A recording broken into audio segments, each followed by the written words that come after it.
vamos falar sobre liderança. Bom, esse é um assunto que eu gosto muito. Aliás, o meu projeto Normalize Mais, o foco principal é falar de liderança.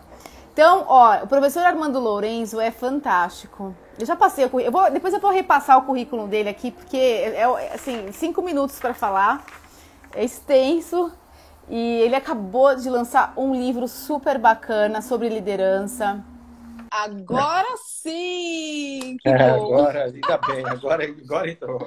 Eu falo que se não tiver um pouquinho de emoção, não tem graça, né? Não tem, não tem. Não tem, muito sem graça, se não tiver emoção. E eu vou primeiro apresentar o professor, tá? Que eu falei que agora são 5 minutos da live. Porque, olha, é fantástico, ó. O professor Armando Lourenço, ele é doutor e mestre em administração pela FEA USP, pós-graduado em filosofia pela PUC. Ele é professor convidado da FIA, USP e Casa do Saber, diretor da Universidade Corporativa da Ernst Young, presidente do Instituto da Ernst Young, colunista da revista Você S.A., e do portal administradores.com, palestrante em eventos nacionais e internacionais, escritor de livros e artigos na área de negócios, diretor técnico da Associação Brasileira de Educação Corporativa e autor do livro Liderança na Prática, Como Liderar pela Primeira Vez, que é o livro que eu comentei, que eu li e que eu adorei. Que, aliás, professor, o senhor tem aí uma versão dele física, porque eu li no digital. Esse Ó, daqui. eu li, nossa, é muito, muito legal. E a gente vai falar, já começar, acho que vale a pena a gente começar falando dele, né? E eu lendo esse final de semana, li durante o final de semana, né, o livro, assim, me chamou a atenção uma informação que você trouxe no livro, super legal, que fala, que assim, na verdade, ela ratifica o que se fala aí, né? De que as pessoas são contratadas pelas qualidades técnicas, né, pelo conteúdo técnico, e elas são demitidas pelo comportamento. E aí você levantou no seu livro, você traz aí uma pesquisa que você fez em 2018, que fala que 83% dos líderes desligados no Brasil, eles são mudados de bolas pelo comportamento e 17% por motivos técnicos. E eu fiquei pensando bastante na questão de que, assim, muitas vezes essas empresas mais estruturadas, que têm um plano de carreira já estruturado, tudo certinho, aquelas pessoas que são muito técnicas acabam, muito, muito normal, a pessoa, um bom vendedor, um bom técnico acabar meio que o caminho de ir para uma liderança, assumir uma liderança, e às vezes um bom vendedor, às vezes não é um bom líder, né? E isso acontece bastante. Então, eu queria... e o seu livro fala de liderança na prática, como liderar aí logo no início, né? Quando você assume aí um cargo de gestão. Primeira pergunta, eu queria começar aí, para saber por que você, professor, resolveu escrever esse livro? O que te levou a escrever o livro? Bom, boa noite, Norma, a todos que estão nos vendo. Obrigado pelo convite. Esse Obrigada a você. livro, na verdade, foi um gap que eu acabei percebendo com os líderes mais jovens, as pessoas que estão iniciando a carreira nessa posição de liderança, mesmo como coordenador, gerente, ou que tem uma experiência recente na liderança. Eles normalmente são promovidos por questões técnicas. Quer dizer, você entregava bem, você entregava no prazo, entregava com qualidade, tinha um bom relacionamento com o gestor, com a gestora e batia as metas. E é por isso que você foi promovido. Só que quando Uhum. você se vê na posição de liderança, você percebe que para você bater as suas metas, o seu time tem que bater antes. Ou seja, você descobre que o desafio é liderar pessoas, só que você não tem esses skills, porque você não foi preparado para isso. Você foi preparado do seu ponto de vista técnico, isso você tem. Aí o que a Sim. pessoa faz? Ela, o novo líder ou a nova líder, eles não querem perder o controle.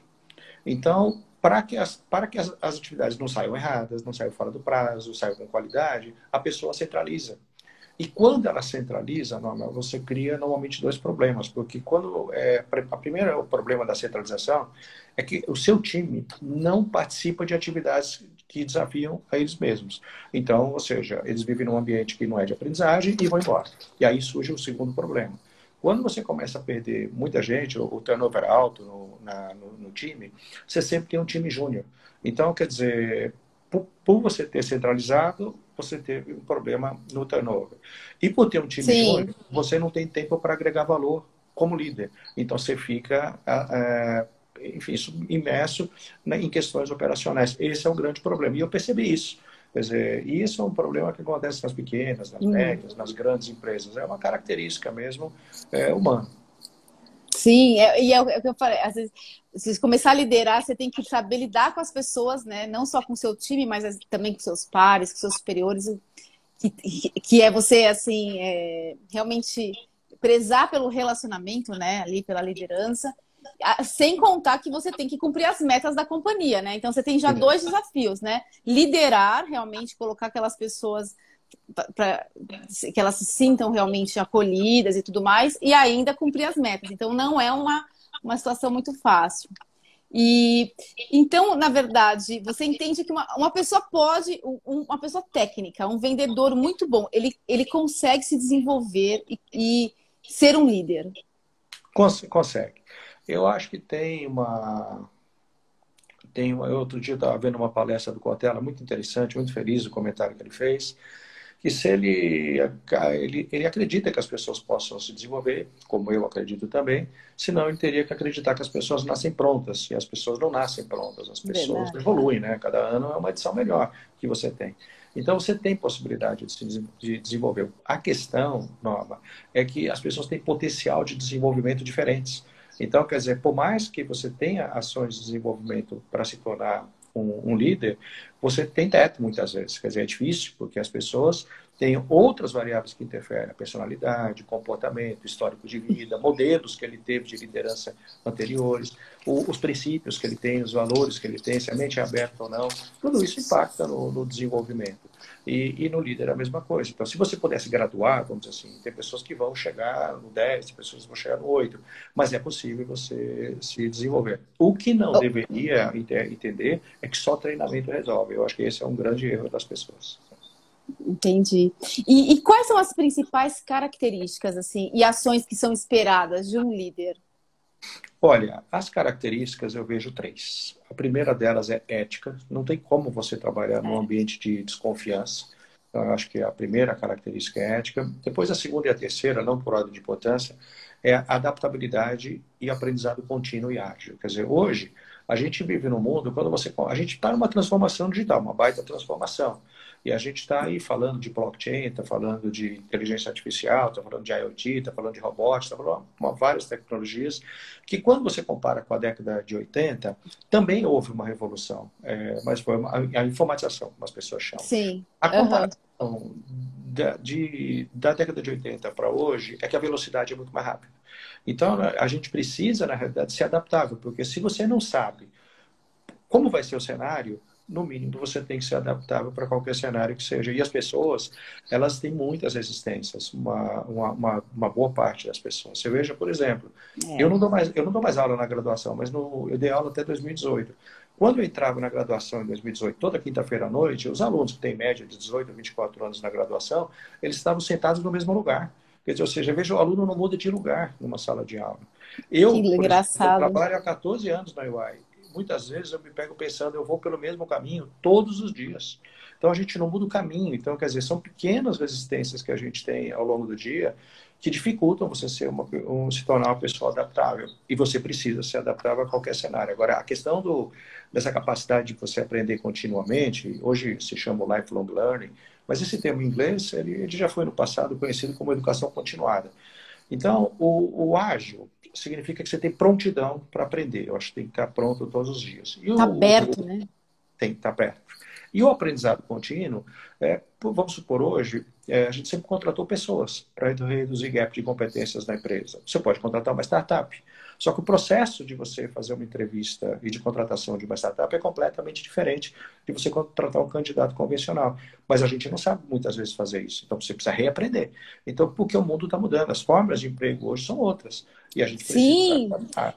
Não, está mudando já por conta de toda a tecnologia e ainda com a pandemia também, né? Eu acho que acelerou muitas outras coisas, né? Que já estavam para acontecer, mas acabaram acelerando, né? Então, eu também acho que essa questão da flexibilidade, de você estar aberto a realmente às mudanças, é muito, muito, muito importante, né? Professor, quais você acha que são os desafios da liderança? Os maiores Olha, desafios? eu acho que o maior desafio é lidar com a diversidade. Eu acho que é isso. As pessoas estão realmente tendo muita dificuldade em lidar com a diversidade, e não só a dificuldade de gêneros ou de gerações, a diversidade no sentido mais amplo. E, Norma, o primeiro passo para você aprender a lidar com a diversidade é você respeitar as diferenças. Esse é o primeiro passo. Nossa, A gente tem que entender que as pessoas são diferentes, e isso não significa que a pessoa é melhor ou pior. Significa só que nós somos diferentes. Mais nada. Só isso que a gente significa. E a não, gente precisa... Oi, perdão. não. Eu falei, sem contar que a diversidade traz tanta criatividade dentro da Muito. companhia, né? Claro. É um Então, ponto eu acho que importante. tem um mantra na sociedade que diz o seguinte: eu trato as pessoas como eu gostaria de ser tratado. Claro que as Sim, pessoas que estão vendo, cada um tem a sua opinião. Eu, particularmente, não concordo. Porque eu acho que isso não é um egoísmo, é um narcisismo mesmo. É como se você estivesse enxergando na outra pessoa um espelho e vendo a você mesmo. Você quer tratar como você gostaria de ser tratado. Mas a gente tem que tratar as outras pessoas como elas gostariam de ser tratadas e não como você quer ser tratado. E esse, na realidade, é o caminho de você lidar com a diversidade, entendendo que as pessoas são diferentes e que você vai ter lidar também de maneira distinta. Ó, a Alessandra fez um comentário aqui, ó, que sabedoria. Sigo isso para minha vida, respeitar muito além de gênero. É bem isso. Acho que é um ponto muito importante. Eu acho que o mundo só vai melhorar e só vai crescer mesmo quando as pessoas realmente entenderem a importância da diversidade e da inclusão, né? Claro. Ó, eu vou até fazer um parênteses aqui, só para o pessoal, quem puder mandar aí, ó, para quem tiver amigo, que tiver online, para poder assistir aqui, esse assunto é super legal. Quem puder mandar, replicar, Tá né? bom. Pode continuar, professor. Então, eu vejo isso, né? Eu vejo que a diversidade, Esse é o esse maior puramente desafio, né? é o maior desafio, porque a gente tem visto hoje, por exemplo, sob o ponto de vista da geração, um aspecto que é bastante interessante. São pessoas mais jovens liderando pessoas mais sêniores. Isso, Norma, é tão difícil para a pessoa mais sênior quanto para a pessoa mais jovem para fazer essa liderança. Não é fácil. Por isso que você tem que entender as pessoas como elas são e tratar as pessoas do jeito que elas querem ser tratadas. Senão, é claro, tem limites para isso, mas a gente precisa enxergar essa ótica, na ótica da outra pessoa, não na É sua ótica. verdade, Claro. verdade. É isso que é empatia mesmo, né? É isso que é realmente o significado da empatia. O que que você acha que um líder assim não deve fazer de jeito nenhum? Ficar distante do time. Eu acho que a gente tem que estar muito próximo das pessoas, muito próximo. A gente precisa perceber o que está acontecendo, senão os movimentos você não capta. E quando eu falo você está próximo, não é só próximo das atividades. Nesse ambiente, por exemplo, virtual, que as pessoas estão trabalhando, sobretudo remotamente, isso não impede de você ter reuniões individuais e conversar com as pessoas, saber como elas estão se sentindo. Hoje, esse well-being, Sim, a gente discute nas companhias, o bem-estar, saúde física e mental. É muito importante que você ajude as pessoas. E sem ser invasivo, claro, mas é importante que a gente esteja muito próximo sobre vários aspectos. E quando a pessoa, Norma, ela se abre para você, eu acho que é quase um privilégio que você tem. Porque ela confia em você. E olha que às verdade. vezes é só escutar. Como médico, né? Ele não escuta, ele ausculta, né? Sabe quando ele ausculta? Eu acho que é nesse ponto, né? Você entra ali na pessoa para realmente entender o que essa pessoa está querendo dizer. Sim, é verdade. Escutar o outro, a gente fez até uma live esses dias aqui sobre escutatória, né? Às vezes a pessoa só quer ouvir, ela não precisa falar nada para ela, mas ela Não. precisa só ser ouvida, né? Ser escutada, na verdade. E isso, às vezes, alguns líderes realmente não veem. O Antônio Carlos aqui falou: entendo que um dos principais desafios seja o servir. Líderes servem. Bom, então a gente já falou sobre desenvolvimento, então é possível desenvolver os líderes. E a gente fala agora assim muito de hard skill, soft skill, né? Tá super, se fala muito em soft skill, mas como que a gente começa a se desenvolver? Como desenvolver as habilidades comportamentais, as famosas soft skills? Olha, é importante entender que o adulto ele se desenvolve diferente de uma criança. Então, quando a gente fala de adulto, a gente está falando de andragogia, quer dizer, acho que é um ponto distinto. Existe um modelo de aprendizagem feito pelo professor McCall, na Carolina do Norte, e ele mostra o seguinte, como muito popular esse modelo, que ele chama 70-20-10. Então, ele mostra o seguinte, ele fez uma pesquisa com vários executivos de sucesso para identificar a maneira pela qual eles aprendiam. E ele definiu o seguinte, que 10% do teu desenvolvimento, ele vem da educação formal. Treinamentos online, treinamentos presenciais, estudos, autoestudo, etc.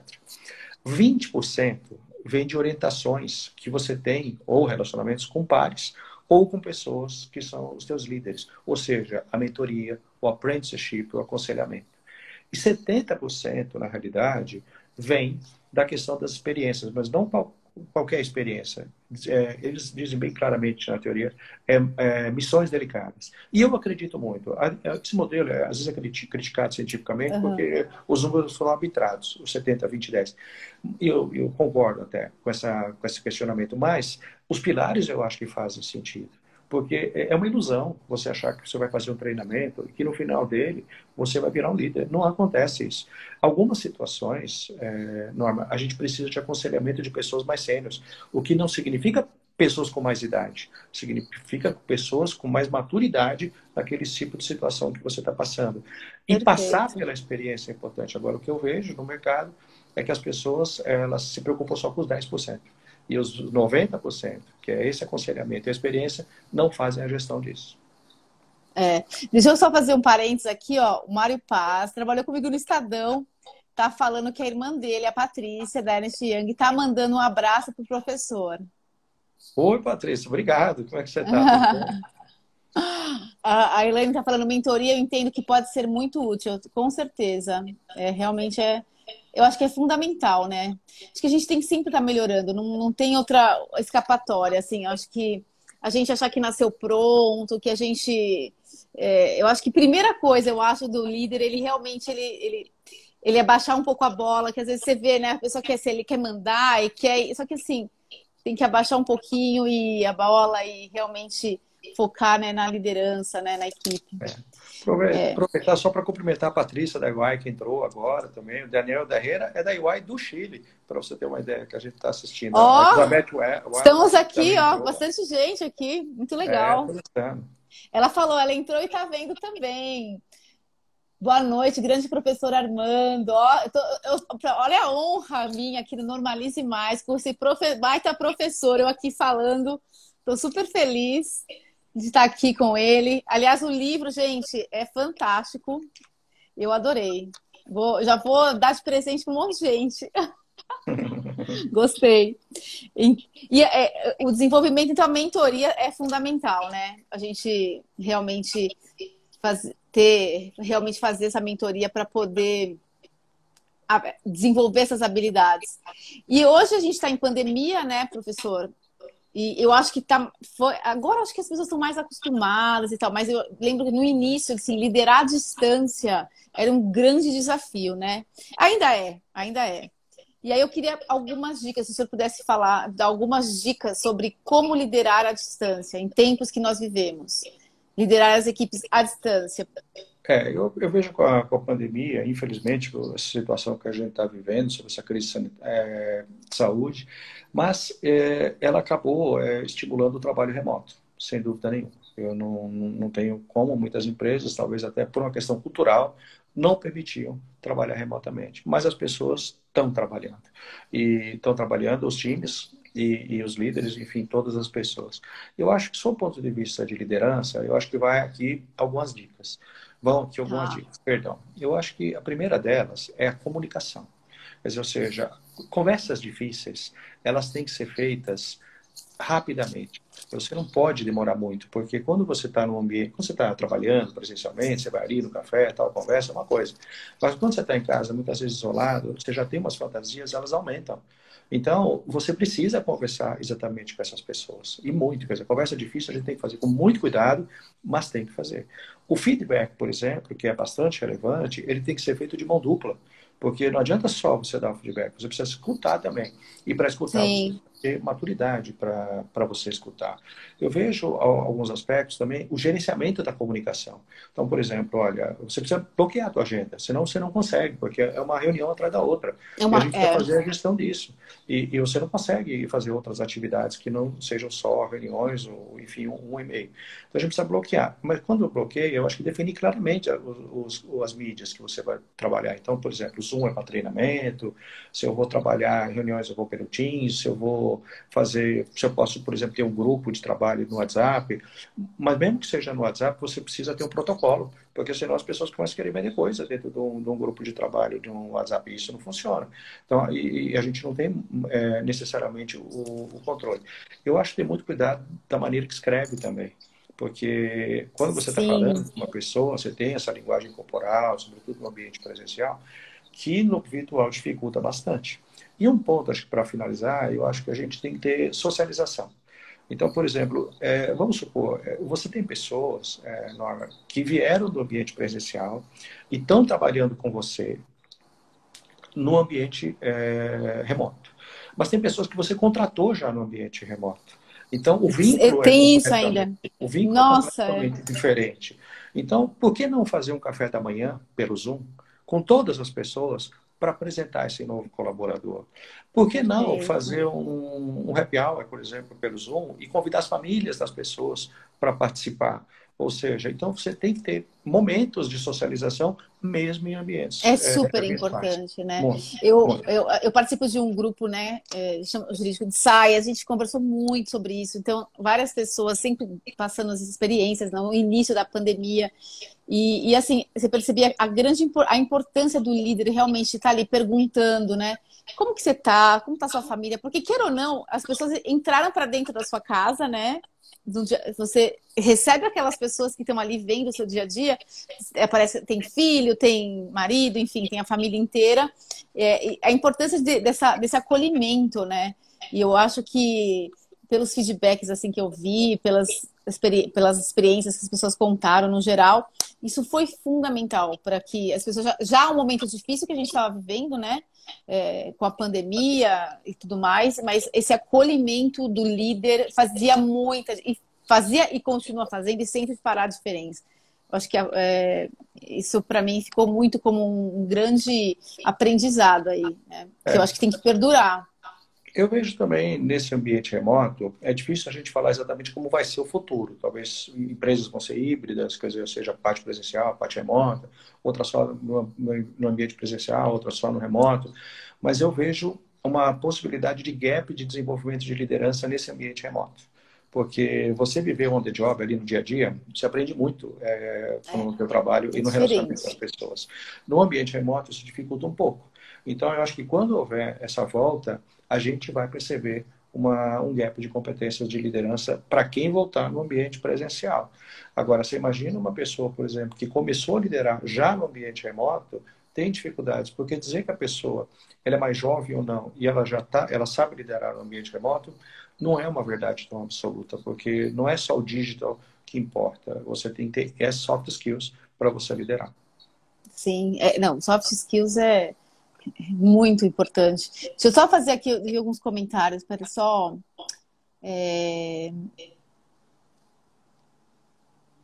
eu ver, peraí. A Elaine falou: aprender a dar feedback construtivo com eficácia. Acho que essa habilidade é fundamental para um líder, com certeza. É tão importante você saber receber, né, também com humildade, saber que você tem que sempre melhorar, é super importante.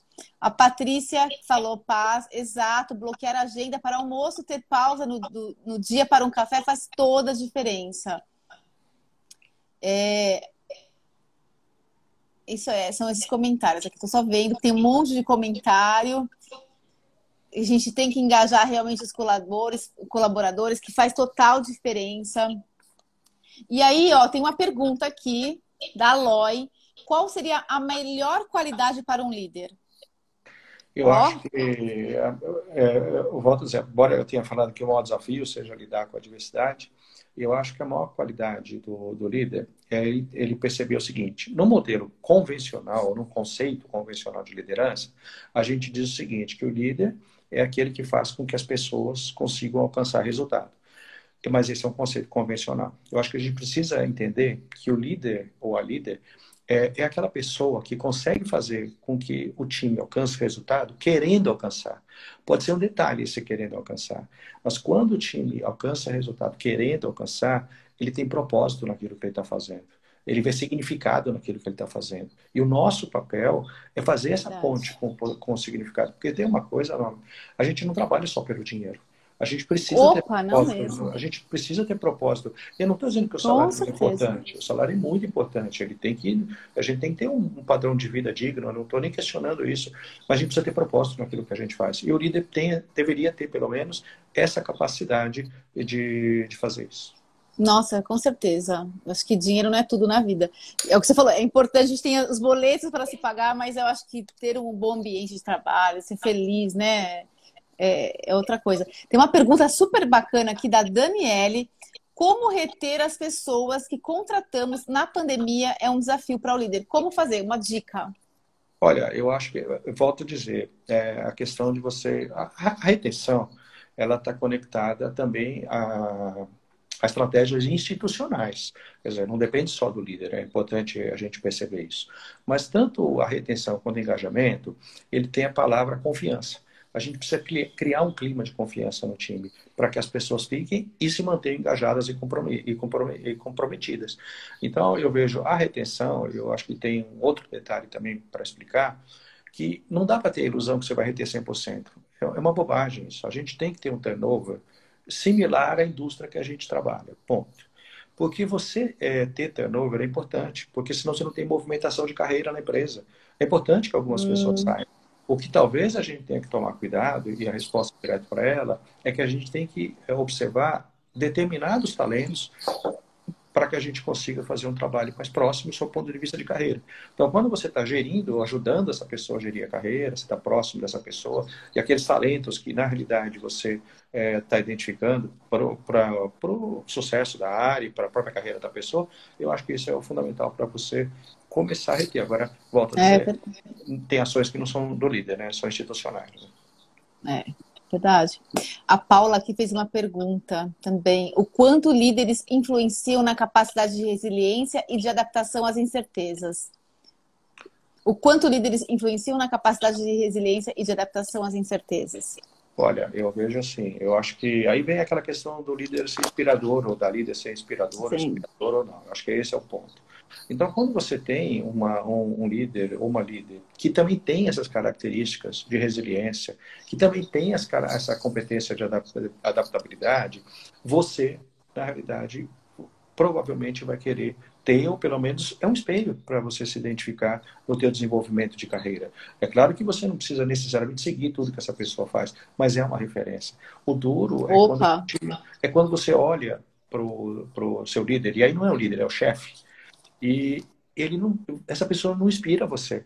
Então, quando tem essas características e outras, né, não digo nem só a questão de resiliência e adaptabilidade, outras também, eu acho que a gente tem uma tendência a se inspirar, porque vê que aquele é o caminho, né?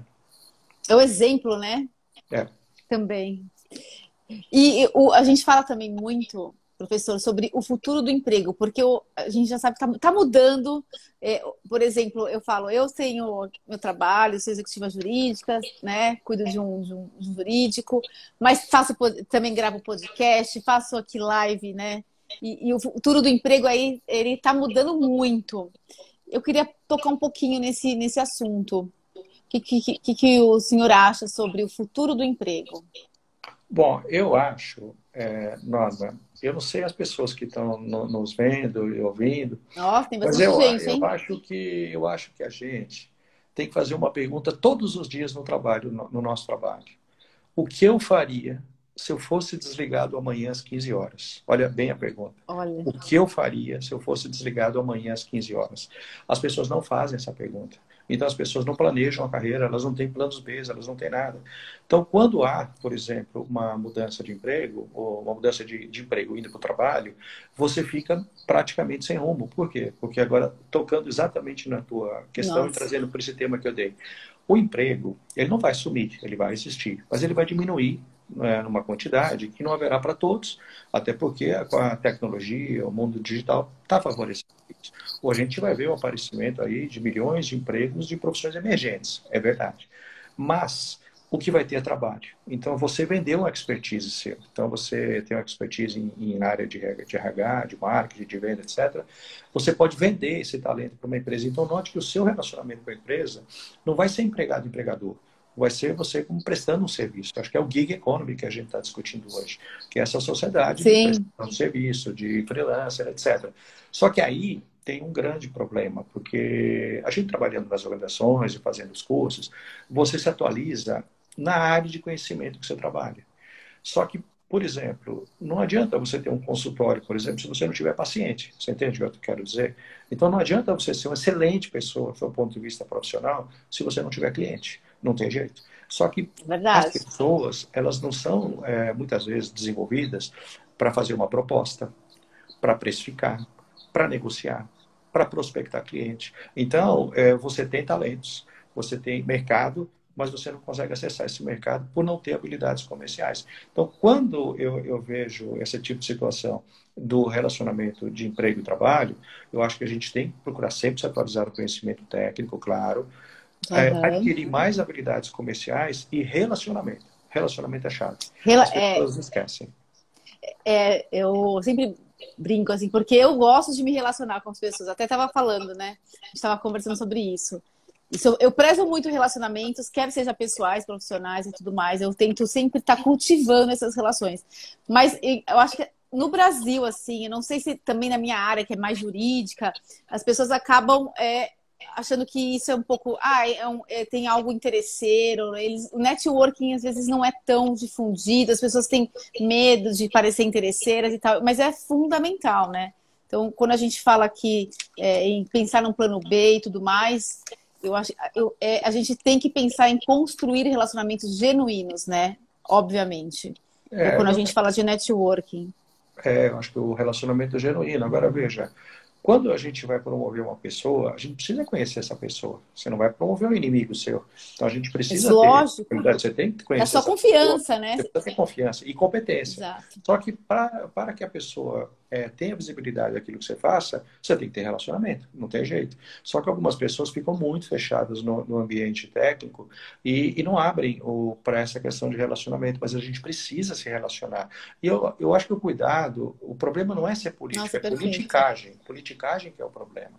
Mas você ter relacionamento Exato. sob a ótica política, eu não vejo problema nenhum nas organizações. E nem só dentro. Eu acho que a gente tem que ter relacionamento externo também. Hoje, por exemplo, hoje é difícil você contratar talentos, não, é difícil você contratar aquele perfil de pessoa, muitas vezes, que você deseja. Mas se você tem relacionamento externo, você sabe até onde essa pessoa está. Você entende? Para você poder contratar. Eu acho que hoje as pessoas, do meu ponto de vista, elas têm que ter presença digital. E não necessariamente. A mídia, para mim, pouco importa, porque as mídias somem com o tempo, né? Como teve o Orkut. Mas presença digital. Você precisa ser uma referência no setor que você trabalha, postando conteúdos, ajudando os eventos, fazendo palestras, etc. Aí sim você consegue ter uma possibilidade melhor de desempenho. As pessoas vão querer trabalhar com você, vão ser atraídos para trabalhar com você, mas isso se dá pelo relacionamento, não. Se não tem jeito. Agora, relacionamento Sim. sem competência não existe, né? Você tem que ter competência também, claro. Ah, sim, Não adianta só fazer relacionamento e não ter competência, não leva, isso não se sustenta, né? É Não. insustentável, é insustentável. Não, eu tô aqui, olha quanta gente na live, eu tô super feliz. Eu quero até já fazer aqui um parênteses, agradecer aqui para todo mundo que está aqui hoje, né? E você vê como o tema é interessante, professor, que todo mundo tem algo a melhorar, né? Não tem jeito, a gente tem que sempre estar tá melhorando, adaptando. Eu fico realmente muito feliz. E eu vou passar. Tem uma pergunta aqui que mandaram aqui eu abri uma caixinha durante a semana e mandaram uma das perguntas aqui que era como o líder pode desenvolver a sua equipe e como dar um feedback construtivo? Porque Bom, não que não seja aquele feedback que a pessoa saia, né, arrasada. Tem que saber também dar feedback. eu acho assim, quando fala de desenvolvimento de equipes, eu acho que o mecanismo do feedback talvez seja o central. Eu não vou entrar em técnicas de feedback, até porque eu acho que a gente vê isso bastante nesses cursos de plataformas digitais e tal. Mas eu acho que algumas dicas do feedback são: ele precisa ser muito bem estruturado e muito bem fundamentado. A pior coisa, assim, as pessoas anteriormente, elas eram muito submissas. Então, você falava alguma coisa, ninguém nem retrucava. É. Hoje, você fala Hoje alguma coisa, a mudou. pessoa te dá uma pergunta assertiva. Então, quer dizer, você faz um comentário da pessoa, ou dá um feedback, e ela te pergunta: você pode dar um exemplo porque eu não estou entendendo, e não tem Sim, exemplo, significa que não teve estrutura, que foi feito de qualquer jeito, foi feito na última hora, e isso acontece mesmo. Então, ele é. tem que ser muito estruturado e ele tem que ser dado no momento correto. E várias vezes, esse feedback não deveria acontecer só no tempo formal que as empresas têm de recursos humanos, que tem que fazer um encontro de aconselhamento. Ele é contínuo, independente de ter o encontro ou não. Isso é a cultura do feedback. Agora, eu acho, respondendo a pergunta, objetivamente, que o pulo do gato não está no feedback. O pulo do gato está no feed forward. Quer dizer, é você ajudar as A pessoas pessoa uhum. a A resolver se aquele desenvolverem, problema. né?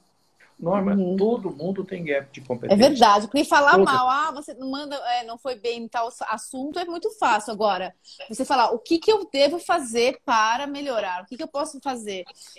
Por exemplo, eu gosto muito de feedback. Eu não, assim, eu não ligo para receber críticas. Óbvio que assim, tem horas que você fica, né? Mas pode até ficar um pouco mais chateado, mas eu acho super importante. Tanto que eu sempre falo, gente, ó, mesmo com as lives, eu falo assim, ó, vamos me mandando feedback é que eu quero melhorar. Mas realmente, se ninguém te falar o que fazer para que você atinja aquele objetivo de uma forma mais perfeita possível, fica complicado, né? Fica, porque o duro, Norma, é que às vezes esse está mais no campo do chefe e não no campo do líder. O Sim. chefe não tem repertório para ajudar. Você entende? Então não adianta só pontuar. A gente precisa ajudar as pessoas. Norma, todo mundo é júnior em algum momento da carreira. Você é júnior como coordenador, você é júnior Sim. como gerente sênior, como diretor, como CEO. Todo mundo passa por algum momento júnior. E a gente precisa de alguém com mais experiência, que volta a dizer, não significa ter mais idade, mas mais maturidade, para nos ajudar naquele tipo de situação. A gente não sabe muitas vezes sair. Então, aí entra o mentoring mesmo. Esse é o mentoring, o verdadeiro mentoring, quando a gente está ajudando, aportando experiência para as pessoas. Nossa, é verdade. Eu acho que é muito, muito importante o feedback. A gente até está pensando aqui em fazer uma live só para falar só disso. De como realmente. De falar de técnicas de feedback, né?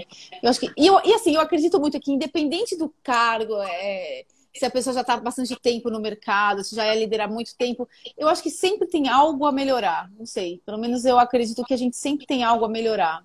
Então, por isso que esse feedback 360 graus, né? Onde ambas as partes falam, né? Então, seu posicionamento são importantes. Por isso que a competência de autoconhecimento é muito relevante. Você precisa se conhecer, ter um pensamento Sim, crítico, ter autocrítica para poder fazer essas mudanças. A gente está evoluindo todo o tempo, mas sim. antes de tudo a gente precisa estar aberto à mudança e as pessoas não estão abertas, algumas pessoas. Então você não consegue evoluir.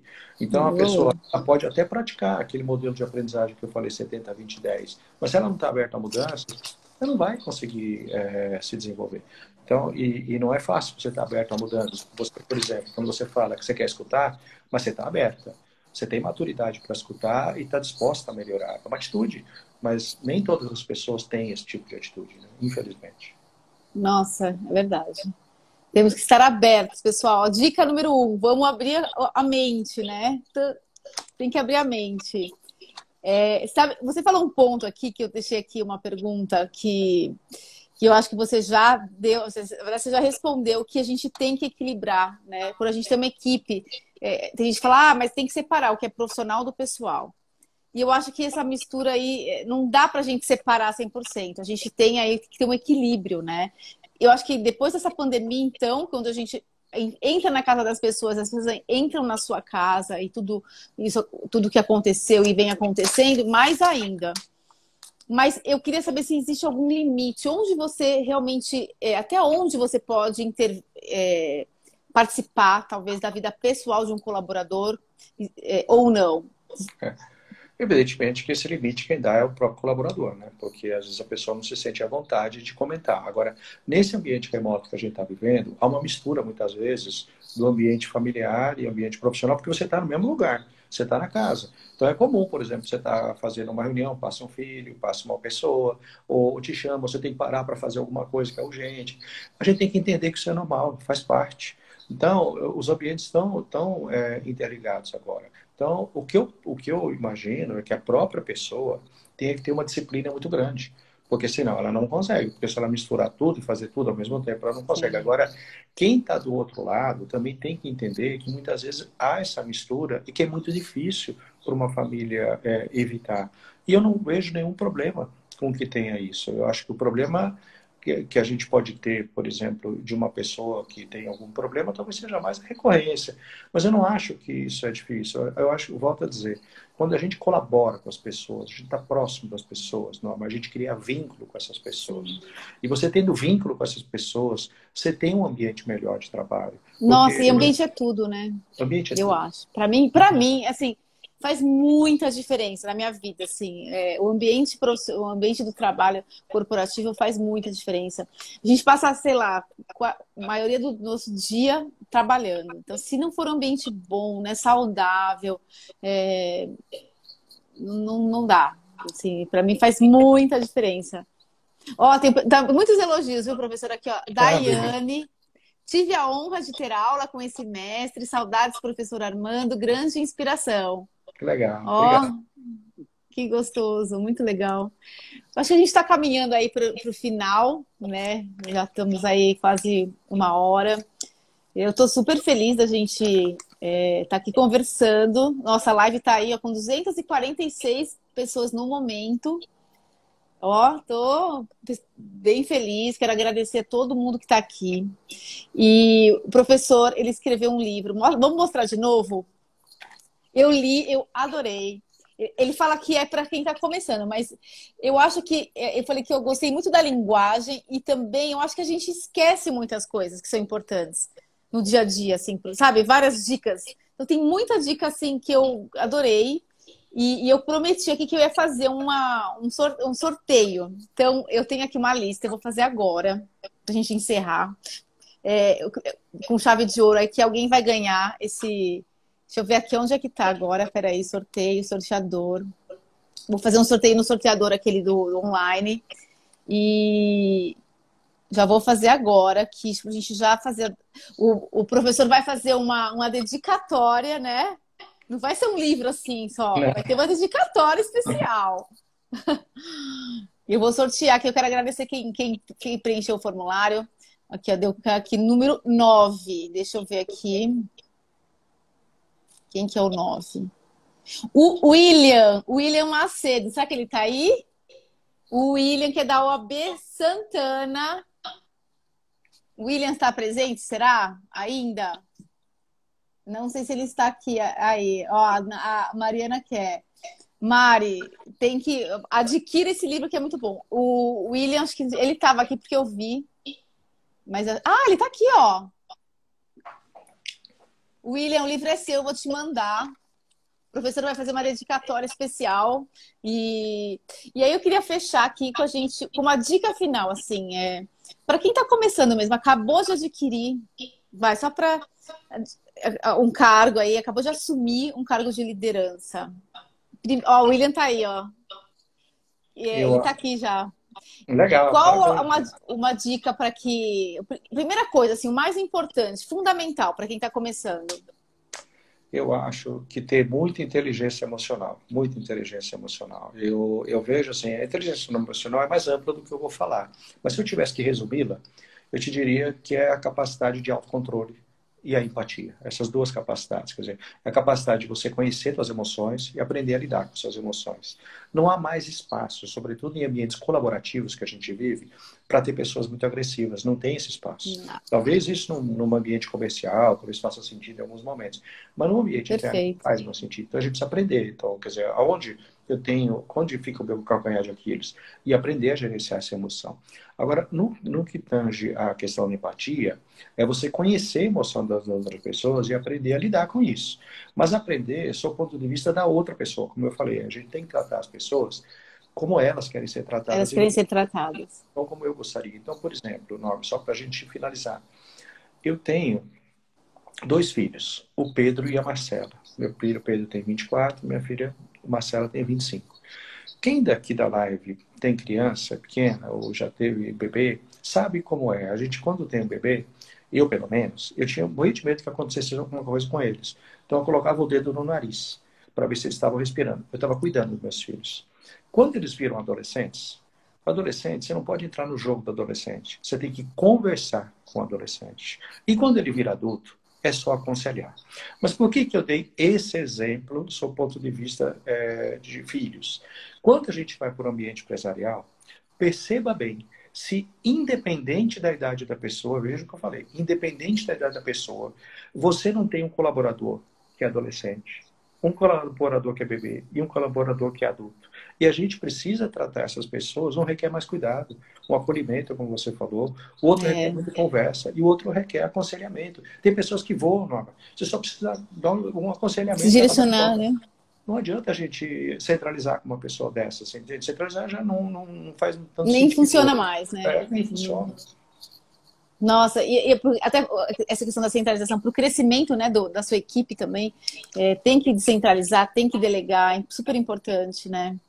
Nossa, eu estou muito, muito feliz por estar conversando aqui com esse professor maravilhoso. Que honra minha ter você aqui hoje no Normalize Mais. Tem muita gente que falando parabéns. Tem alguém aqui que eu não estou achando, mas que está te esperando em Floripa, que eu vi para comer. Eu não estou achando agora aqui. Nossa, perdi. É que tem tanta gente, tanto comentário. Jairo Laureano, tá te esperando em Floripa. Eu sei que é. Então foi um prazer, professor, tê-lo aqui hoje, com essas dicas tão importantes, tão maravilhosas. E eu acho que a gente está aqui sempre para aprender. E o intuito realmente aqui nosso é fazer com que a gente consiga crescer, né? Pessoalmente, profissionalmente. E foi uma honra. Então, mostra de novo o livro, gente. É muito, muito bom. Assim, eu li esse final de semana, fiz várias anotações e o William vai ganhar. Já ganhou, né? Com dedicatória. Vale a pena mesmo ler o livro. Muito, muito bom. Muito bom. E é isso. Esse livro, eu coloquei Liderança na Prática, porque o meu objetivo, Liderança na Prática, como liderar pela primeira vez, era a pessoa ler e aplicar no dia seguinte. Então, eu praticamente nem muita teoria tenho no livro. É a experiência mesmo. Eu procurei conversar com o leitor.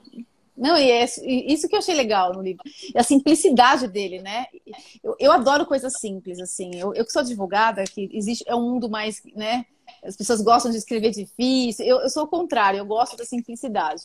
Eu acho que a simplicidade, ela a linguagem, sabe?